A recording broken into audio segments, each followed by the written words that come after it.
ശബരിമല സ്വർണ്ണക്കൊള്ള കേസിലെ SIT report അത് ഹൈക്കോടതി പരിശോധിക്കുകയാണ്. 2025 സ്വർണം പൂശലിലെ വിവരങ്ങൾ SIT കോടതിക്ക് കൈമാറിയിട്ടുണ്ട്. ആരൊക്കെയായിരിക്കും പ്രതിപട്ടികയിൽ ഉണ്ടാവുക എന്നുള്ളതും അതോടൊപ്പം തന്നെ അന്തിമ കുറ്റപത്രം എന്ന് സമർപ്പിക്കും, ഈ രണ്ട് കാര്യങ്ങളുമാണ് നമുക്ക് അറിയേണ്ടത്. കൊച്ചിയിൽ നിന്ന് ബിനിൽ വിവരങ്ങളുമായി നമുക്കൊപ്പം ചെയ്തുകൊണ്ട്. ബിനിൽ, 2025 സ്വർണം പൂശൽ അത് 2019 ക്രമക്കേട് മറയ്ക്കാനാണെന്ന തരത്തിലുള്ള വാർത്തകൾ വന്നിരുന്നു, ആ രീതിയിലുള്ള വിലയിരുത്തലുകൾ വന്നിരുന്നു. ഇനി ആരൊക്കെ പ്രതിപട്ടികയിൽ ഉണ്ടാകും എന്നുള്ളതാണ് ഇനി അറിയേണ്ടത് ബിനിൽ. അത് തന്നെയാണ് ഏറ്റവും പ്രധാനപ്പെട്ടത്. 2025 സ്വർണം പൂശലിൽ അന്നത്തെ ഭരണസമിതി പ്രതിക്കൂട്ടിലേക്ക് വരുമോ, അതിൽ ഉത്തരവാദിത്തപ്പെട്ട ഉദ്യോഗസ്ഥർ ഇതിന്റെ ഭാഗമായി വരുമോ തുടങ്ങിയ കാര്യങ്ങളൊക്കെയാണ് ഇനി വ്യക്തമാകാനുള്ളത്. ഇപ്പോൾ SITയുടെ റിപ്പോർട്ട് ഹൈക്കോടതി പരിശോധിച്ചു.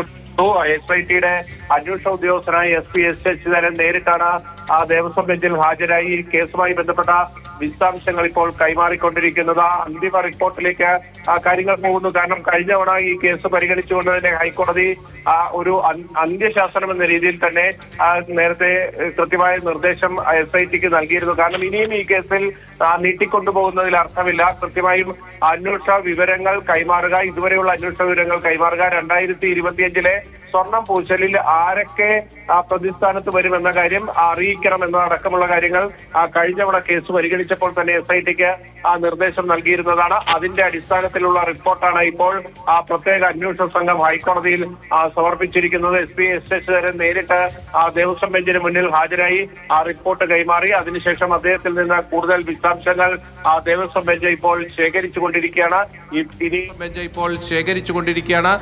ഇനി ഇന്ന് വൈകിട്ടോടുകൂടിയായിരിക്കും ഹൈക്കോടതി ദേവസ്വം ബെഞ്ചിന്റെ ഒരു ഇടക്കാല ഉത്തരവ് പുറത്തേക്ക് വരിക. ഉത്തരവ് പുറത്തു വരുമ്പോഴാണ് എന്തൊക്കെ കാര്യങ്ങളാണ് SIT ഹൈക്കോടതിയെ അറിയിച്ചിട്ടുള്ളത്, കൂടുതൽ സമയം അനുവദിക്കുന്നുണ്ടോ തുടങ്ങിയ കാര്യങ്ങളൊക്കെ തന്നെ വ്യക്തമാകുകയുള്ളൂ. എന്തായാലും അന്തിമ കുറ്റപത്രം എന്ന് നൽകാൻ കഴിയുമെന്നത് ഇന്ന് അറിയിക്കണം എന്നാണ് കോടതി നേരത്തെ SITക്ക് നിർദ്ദേശം നൽകിയത്. അതുകൊണ്ട് എന്നത്തേക്ക് അന്തിമ കുറ്റപത്രം തയ്യാറാകുമെന്ന് ഇന്ന് വ്യക്തമാകും. അതോടൊപ്പം തന്നെ 2025 സ്വർണം പൂശലിൽ ആരൊക്കെ പ്രതിസ്ഥാനത്തേക്ക് വരുമെന്ന കാര്യവും ഇന്ന് വ്യക്തമാകുകയും ചെയ്യും.